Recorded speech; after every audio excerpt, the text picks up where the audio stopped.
ಕ್ವಿಕ್ಕಾಗಿ late ಆಗಿದೆ ಏನಾದರೂ ಮಾಡಬೇಕು ಅಂದಾಗ ಈ ಇನ್ಸ್ಟೆಂಟ್ ದೋಸೆ ಚಟ್ನಿ ಪಲ್ಯ ಮಾಡ್ಕೊಬಿಡ್ಬೋದು. ತುಂಬ ಟೈಮ್ ಬೇಕಾಗೋದಿಲ್ಲ. ಈ ದೋಸೆ ಬ್ಯಾಟರ್ನ ರೆಡಿ ಮಾಡೋದಕ್ಕೆ ಜಸ್ಟ್ 2 ನಿಮಿಷ ಸಾಕು. ಇನ್ಸ್ಟೆಂಟ್ ದೋಸೆ ಮಾಡ್ಕೊಬಿಡ್ಬೋದು. ಹತ್ತಿ ಥರ ಎಷ್ಟು ಸಾಫ್ಟಾಗಿದೆ ಅಂತ ತೋರಿಸ್ತೀನಿ ನೋಡಿ. ರುಚಿ ಸಹ ಅಷ್ಟೇ ತುಂಬಾ ಚೆನ್ನಾಗಿರುತ್ತೆ. ತುಂಬ ಸಾಫ್ಟಾಗಿ ತಿನ್ನೋದಕ್ಕಂತೂ ಮಕ್ಕಳಿಗೆ ತುಂಬಾ ಇಷ್ಟ ಆಗುತ್ತೆ. ತುಂಬ ಸಿಂಪಲ್ಲಾಗಿ ಟೇಸ್ಟಿಯಾಗಿರೋವಂಥ ಚಟ್ನಿ ಹಾಗೆ ಪಲ್ಯ ಸಹ ಹೇಗೆ ಮಾಡೋದು ಕ್ವಿಕ್ಕಾಗಿ ಅಂತ ನೋಡಿಬಿಡೋಣ. ಬನ್ನಿ ಶುರು ಮಾಡೋಣ. ಮೊದಲಿಗೆ ದೋಸೆ ಬ್ಯಾಟರ್ಗೆ ಇಲ್ಲಿ 1 ಕಪ್ ಆಗುವಷ್ಟು ಉಪ್ಪಿಟ್ಟು ರವೆ ಅಥವಾ ಬಾಂಬೆ ರವೆ ಅಂತೀವಲ್ಲ ಅದನ್ನು ಹಾಕ್ಕೊಳ್ತಾ ಇದ್ದೀನಿ. 1 ಕಪ್ ಆಗುವಷ್ಟು ಸೌತೆಕಾಯಿ ತುರಿದ್ಬಿಟ್ಟು ಸೇರಿಸ್ಕೊಂಡಿದ್ದೀನಿ. ನಂತರ 1 ಕಪ್ ಆಗುವಷ್ಟು ತೆಂಗಿನ ತುರಿ, ನಂತರ ಅರ್ಧ ಕಪ್ ಆಗುವಷ್ಟು ಮೊಸರು, ರುಚಿಗೆ ತಕ್ಕಷ್ಟು ಉಪ್ಪು, 1/4 ಕಪ್ ಆಗುವಷ್ಟು ನೀರನ್ನು ಹಾಕ್ಕೊಳ್ಳಿ. ಇಷ್ಟೇ, ತುಂಬ ಸಿಂಪಲ್. ಒಂದೇ ಸಲ ಮಿಕ್ಸಿ ಜಾರ್ಗೆ ಹಾಕ್ಕೊಳ್ಳೋಕ್ಕಾಗಲ್ಲ ಅಂತ ನಾನಿಲ್ಲಿ ಪಾತ್ರೆಗೆ ಮೊದಲು ಹಾಕ್ಕೊಂಡಿದ್ದೀನಿ ಎಲ್ಲವನ್ನು. ಒಂದು ಸಲ ಎಲ್ಲ ಚೆನ್ನಾಗಿ ಮಿಕ್ಸ್ ಮಾಡ್ಕೊಳ್ಳೋಣ. ಅನಂತರ ಈಗ ಮಿಕ್ಸಿ ಜಾರ್ಗೆ ಹಾಕ್ಕೊಂಡು ನುಣ್ಣಗೆ ಸಾಫ್ಟಾಗಿ ರುಬ್ಕೋಬೇಕಾಗುತ್ತೆ. ನೋಡಿ, ಬೇಕಾದರೆ 1 or 2 ಟೇಬಲ್ ಸ್ಪೂನ್ ನೀರು ಸೇರಿಸ್ಕೋಬೇಕು ಅಷ್ಟೇ. ಈಗ ಸ್ವಲ್ಪನೇ ಮಿಕ್ಸಿ ಜಾರ್ಗೆ ಹಾಕ್ಕೊಂಡು ರುಬ್ಕೊಳ್ತೀನಿ. ನೋಡಿ, ಸಾಫ್ಟಾಗಿ ಇರಬೇಕು ಈ ರೀತಿಯಾಗಿ. ಈಗ ದೋಸೆ ಬ್ಯಾಟರ್ನ ಒಂದು ಬೌಲ್ಗೆ ಹಾಕ್ಕೊಳ್ತಾ ಇದ್ದೀನಿ.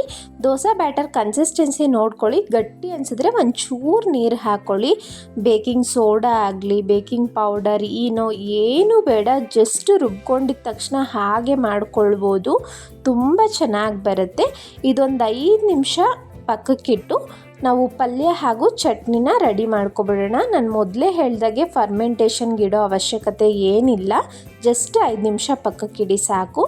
ಈಗ ಒಂದು 4 ಟೇಬಲ್ ಸ್ಪೂನ್ ಆಗೋವಷ್ಟು ತೆಂಗಿನಕಾಯಿ, 10 ಎಸಳು ಬೆಳ್ಳುಳ್ಳಿ, 1 ಇಂಚು ಶುಂಠಿ, ಒಂದು 3 ಹಸಿಮೆಣಸಿನ್ಕಾಯಿ, ಒಂದು ಸ್ವಲ್ಪ ಕೊತ್ತಂಬರಿ, ಒಂದು 10 ಎಲೆ ಆಗುವಷ್ಟು ಪುದೀನ ಎಲೆ ಹಾಕ್ಕೊಂಡಿದ್ದೀನಿ, 1 ಟೇಬಲ್ ಸ್ಪೂನ್ ಆಗುವಷ್ಟು ಹುರಿಗಡಲೆ, ಒಂಚೂರು ಹುಣಸೆ ಹಣ್ಣು, ಹಾಗೆ ರುಚಿಗೆ ತಕ್ಕಷ್ಟು ಉಪ್ಪು, ಒಂದು 1/2 ಟೀ ಸ್ಪೂನ್ ಆಗುವಷ್ಟು ಜೀರಿಗೆ.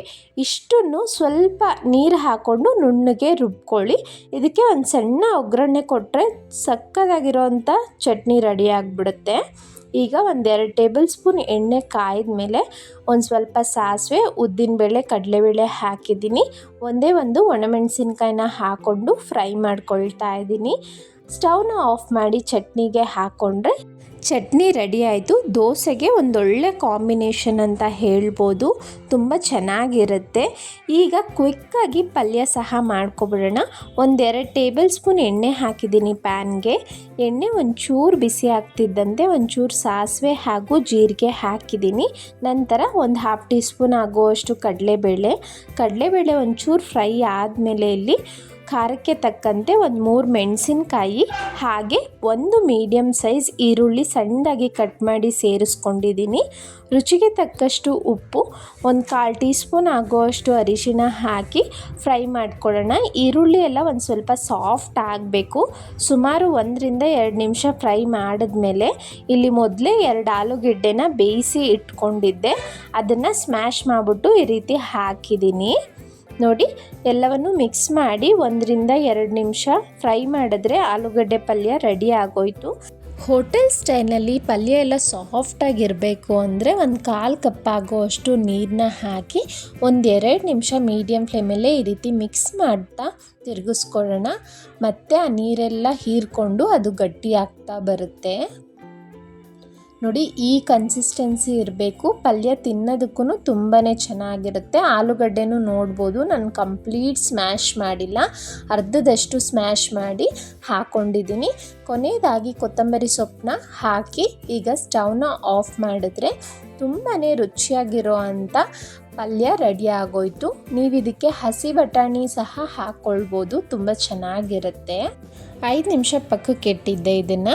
ನೋಡಿ, 1 ಟೀ ಸ್ಪೂನ್ ಆಗೋವಷ್ಟು ಸಕ್ಕರೆ ಹಾಕ್ಕೊಳ್ತಾ ಇದ್ದೀನಿ, ಒಳ್ಳೆ ಬಣ್ಣ ಬರಲಿ ಅಂತ. ಬೇಡ ಅನ್ನೋರು ಸ್ಕಿಪ್ ಮಾಡ್ಬೋದು. ನಾನು ಮೊದಲೇ ಹೇಳ್ದಾಗೆ ಏನೂ ಬಳಸ್ತಿಲ್ಲ, ಬೇಕಿಂಗ್ ಸೋಡಾ, ಬೇಕಿಂಗ್ ಪೌಡರ್ ಏನೂ ಬಳಸಲ್ಲ. ಇನ್ಸ್ಟೆಂಟಾಗಿ ಆದರೂ ದೋಸೆ ಮಾಡ್ಕೋಬೋದು. ಹೆಂಚನ್ನು ಕಾಯೋದಕ್ಕಿಟ್ಟಿದ್ದೆ. ಸ್ವಲ್ಪ ಕಾದ್ಮೇಲೆ ನೋಡಿ ಈ ರೀತಿ ಸೆಟ್ ದೋಸೆ ರೀತಿಲಿ ಹಾಕ್ಕೊಳ್ತಾ ಇದ್ದೀನಿ. ನೋಡಿ ಎಷ್ಟು ಚೆನ್ನಾಗಿ ಗುಳ್ಳೆ ಗುಳ್ಳೆ ಬರ್ತಾ ಇದೆ ಅಂತ, ತುಂಬ ಚೆನ್ನಾಗಿ ಬರುತ್ತೆ. ಸ್ವಲ್ಪ ಬೆಂದಾದಮೇಲೆ ಒಂದು 30 ಸೆಕೆಂಡ್ ಆದಮೇಲೆ ಒಂಚೂರು ಎಣ್ಣೆ ಅಥವಾ ತುಪ್ಪ ಹಾಕ್ಕೊಳ್ಳಿ. ನಿಮಗೆ ತುಂಬ ಹೊತ್ತು ಬೇಕಾಗೋದಿಲ್ಲ ಈ ದೋಸೆ ಬೇಯೋದಕ್ಕೆ. ನೋಡಿ ಗೋಲ್ಡನ್ ಬ್ರೌನ್ ಬಂದಮೇಲೆ ಇನ್ನೊಂದು ಕಡೆನೂ ಟರ್ನ್ ಮಾಡ್ಕೊಳ್ತಾ ನಾನು ದೋಸೆನ 2 ಕಡೆ ಬೇಯಿಸ್ಕೊಳ್ತಾ ಇದ್ದೀನಿ. 2 ಕಡೆ ಬೇಯಿಸದೇ ಇದ್ರೂ ಪರವಾಗಿಲ್ಲ, ನೀವು ಪ್ಲೇಟ್ ಮುಚ್ಚಿಟ್ಟು ಒಂದೇ ಕಡೆನೇ ಬೇಯಿಸ್ಕೊಳ್ಬೋದು. ಆ ರೀತಿಯೂ ತುಂಬ ಚೆನ್ನಾಗಿ ಬರುತ್ತೆ. ನನ್ನ ಚಾನಲ್ನಲ್ಲಿ ಆಲ್ರೆಡಿ ಇನ್ಸ್ಟೆಂಟಾಗಿ ಮಾಡೋವಂಥ ದೋಸೆ ಇಡ್ಲಿ ರೆಸಿಪೀಸ್ ತುಂಬಾ ಇದೆ. ಮೊದಲನೇ ಸರಿ ನೋಡ್ತಿರೋರು ಪ್ಲೀಸ್ ಸಬ್ಸ್ಕ್ರೈಬ್ ಮಾಡಿ. ಹಾಗೆ ಹಲವಾರು ಕ್ವಿಕ್ ರೆಸಿಪೀಸ್ನ ನೋಡ್ಬೋದು ನೀವು ನನ್ನ ಚಾನಲ್ನಲ್ಲಿ. ಹಾಗೆ ಈ ವಿಡಿಯೋ ಇಷ್ಟ ಆಯಿತು ಅಂದ್ಕೊಳ್ತೀನಿ. ನೀವು ಸಹ ಟ್ರೈ ಮಾಡಿ ಹೇಗೆ ಬಂತು ಅಂತ ಕಮೆಂಟ್ನಲ್ಲಿ ತಿಳಿಸಿ. ನೋಡಿ ಇನ್ನೊಂದು ದೋಸೆನೂ ಎಷ್ಟು ಚೆನ್ನಾಗಿ ಬಂದಿದೆ ಅಂತ. ಇನ್ಸ್ಟೆಂಟಾಗಿ ಮಾಡಿದ್ರೂ ಇಷ್ಟು ಸಾಫ್ಟ್ ಆದ ಟೇಸ್ಟಿ ದೋಸೆ ಬರುತ್ತೆ ಅಂತ ಖಂಡಿತ ತಿನ್ನೋವರೆಗೂ ನಂಬೋಕ್ಕಾಗೋದಿಲ್ಲ. ಒಂದ್ಸಲ ಟ್ರೈ ಮಾಡಿ. ಯಾರೆಲ್ಲ ಮೊದಲನೇ ಸಾರಿ ನನ್ನ ಚಾನಲ್ನ ನೋಡ್ತಿದ್ದೀರಾ ಪ್ಲೀಸ್ ಸಬ್ಸ್ಕ್ರೈಬ್ ಮಾಡಿ ಸವಿ ಕಿಚನ್ ಕನ್ನಡನ.